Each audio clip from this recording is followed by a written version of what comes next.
One bread pudding to rule them all, and in the darkness bind them. Woo dog! Speaking of which, you probably, of course, have heard, since you're online, like all the time, that Peter Jackson is involved in making a Hobbit. What's a 2 movies called? Trilogy is 3. A bilogy. A duology. It wouldn't be biology. Trilogy. Could be. Anyway, I just found that out tonight. My ever-loving son Marshall told me that.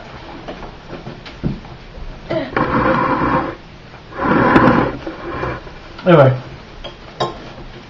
yeah, Dan, I gotta tell you, man, I feel like my time goes by so fast on these videos. I'm already a minute into this and not said anything. So, you're talking in your second video about commitments outside of work, but one thing that you talked about in particular I wanted to touch on was the fact that you and Sarah walk every day. I think that's really important for several reasons. You know, physical relaxation, stress relieving aside, I think probably the most important aspect of that is the fact that you guys are walking together, and what that does for your relationship, whether you talk, which sounds like you do often, or not. I think just the fact that you're out there walking together is the important thing.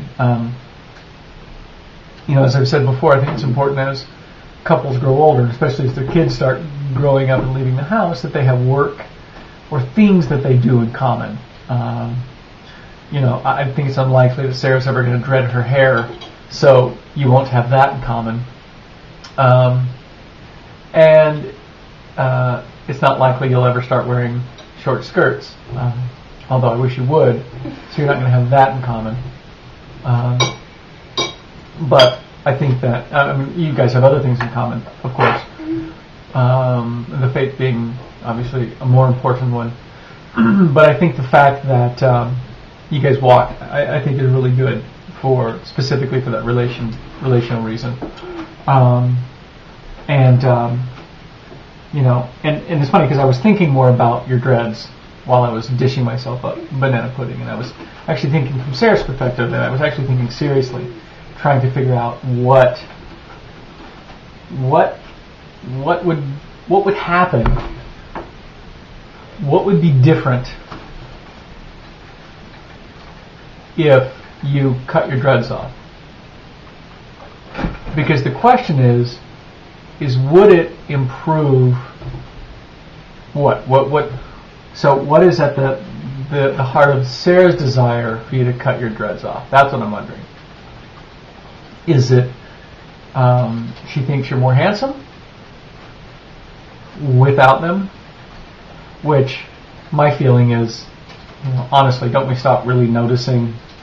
Sure, we notice what each other looks like even after all these years of marriage and kids, but certainly it's not as important. But I don't know. On the other hand, Glenn, the guy in a lot of my swimming videos, maybe 10 years older than me. He just got done with the Ironman Cozumel, by the way. Some friends of mine were telling me that whenever he goes to yoga, he usually just does yoga in a Speedo, and that all the women in yoga class tend to try to set themselves strategically placed for the overall enjoyment of yoga when he's there. But one could argue that if one was married to Glenn, perhaps one would not notice him in his Speedo nearly as much. But back to your dreads. What would be gained by you cutting them off? Would she look at you more? Probably not. Would she think that you're more handsome? Maybe. But would that increase, or would that develop a stronger relationship for you guys? No, I don't think so. I don't think that really has any bearing, unless I don't know either of you. So what is to be gained by it?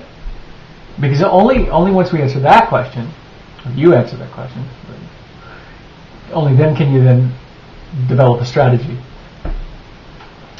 So unless you know what is to be gained or lost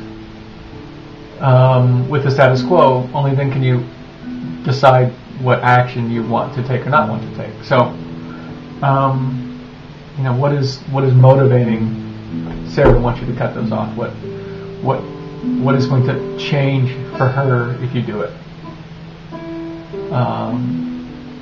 It's not debilitating. Maybe it is. I don't know. It's not, like you're drinking every night. You're certainly not doing heroin. It doesn't affect how you relate to the children. Marshall, put it down. But one thing I do see is that you really like them, and it makes you feel good to have them, which I think has got to reflect on how you treat other people. Put it down. So,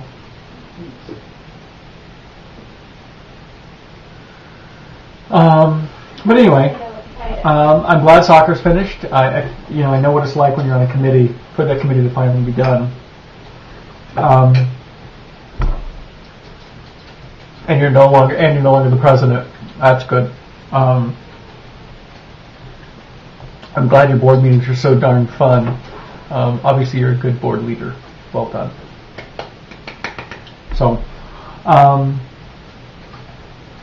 auxiliary board. How do you motivate the community? Well, that's a good question. You read the feast letter, right? Every 19 days. That's essentially what they're doing, right? And they're trying to motivate the community. What they're doing that with is, they're motivating them with stories of successes in other communities.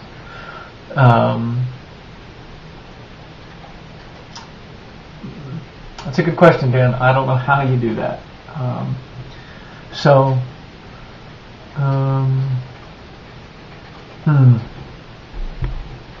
I don't know. Our community is rather small and mostly unmotivated. No, we're not unmotivated. We're just motivated to do things that we're doing. So I'm going to move on to something else. Semiotics of love. I have absolutely no idea what you're talking about. And I think that if you're going to write songs that only a very small number of academicians are going to understand, that you, while you think, how do I put this? I'm not sure you're going to be reaching the audience that you want to reach. I think there's nothing wrong with a well-developed metaphor, but I think using the word semiotics and laughing at how funny you think it is not going to get you, it's not going to make inroads into the working class America. That's not right. That's not what I meant. Into anybody who hasn't studied sufficiently in graduate school to understand what the hell semiotics is.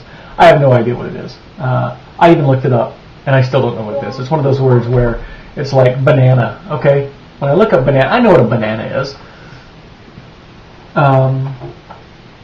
Obviously, it's a philosophical idea. I understand. But I'm not sure it's the stuff of song. You know what I mean?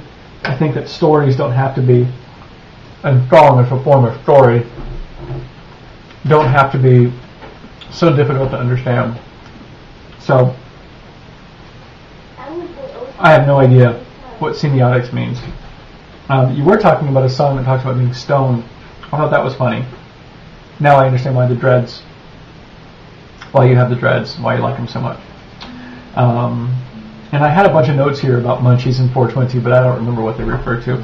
And I'm already at 10 minutes. Holy crap.